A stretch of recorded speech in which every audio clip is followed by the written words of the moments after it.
ان محمد بن سلمان ابو لهب والله ان ابو لهب اشرف من محمد بن سلمان واقسم بالله العظيم يمين بالله وتالله ان ابو لهب اشرف من محمد بن سلمان.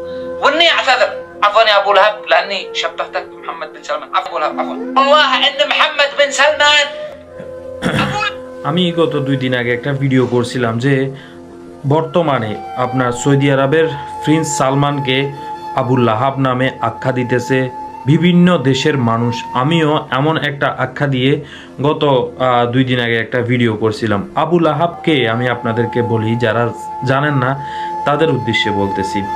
আবু লাহাব হচ্ছেন রাসূলুল্লাহ সাল্লাল্লাহু আলাইহি সাল্লামের আপন চাচা। আমি খুব শর্টকাটে বলি, রাসূলুল্লাহ সাল্লাল্লাহু আলাইহি সাল্লামের জন্মের পর থেকে আবু লাহাব অর্থাৎ উনার চাচা উনাকে ভীষণ পছন্দ করতেন, কিন্তু নবুয়ত প্রকাশ করার পর থেকেই আবু লাহাব রাসূলুল্লাহ সাল্লাল্লাহু আলাইহি সাল্লামের পুরোপুরি বিপক্ষে চলে যান। সাফা পাহাড়ের উপর থেকে নবী মুহাম্মদ রাসূলুল্লাহ সাল্লাল্লাহু আলাইহি সাল্লাম যখন কুরাইশরা আসে তখন সবাইকে আল্লাহর ইবাদত করতে বলে। ঠিক তখনই আবু লাহাব উনাকে সবার আগেই তিরস্কার এবং ভৎসনা করেছিলেন।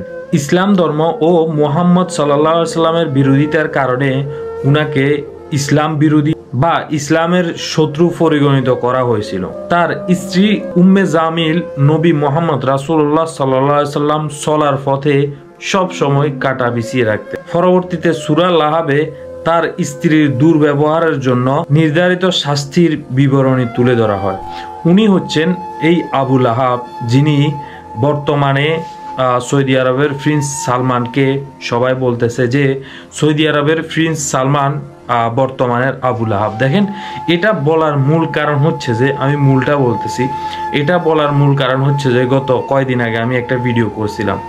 ওই ভিডিওতে আমি বলছিলাম যে দেখেন, সৌদি আরবের মতো একটা দেশ যেখানে কনসার্ট, নাচ, গান সব কিছু হইতেছে, বর্তমানে বোরখা গায়ে দেওয়া লাগতেছে না, বর্তমানে তারা শত শত হল চালু করতেছে, এবং কি শুধু এটাতেই ক্ষান্ত হয় নাই, তারা কাবার আদলে একটা নাট্যমঞ্চ তৈরি করছে যেখানে আপনার হলিউডের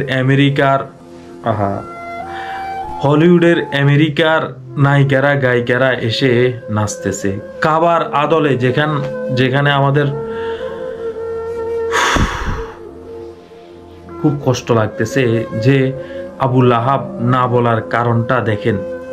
বর্তমানে আবু লাহাব কেন বলতেছে, কি না হইতেছে বর্তমানে সৌদি আরবে। দেখেন, খাবার আদলে যেখানে আমরা আল্লাহর কাছে কোফাল ঠেকি, আল্লাহর কাছে আমরা হাত তুলে ক্ষমা চাই, আল্লাহর কাছে হাত তুলে আমরা আমাদের রিজিকের ব্যবস্থা চাই, যেখানে পুরো বিশ্বের মানুষ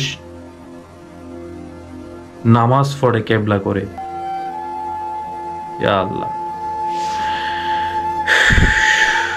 কি হইতে যাইতেছে, হয়তো কিয়ামত খুবই সন্নিকটে।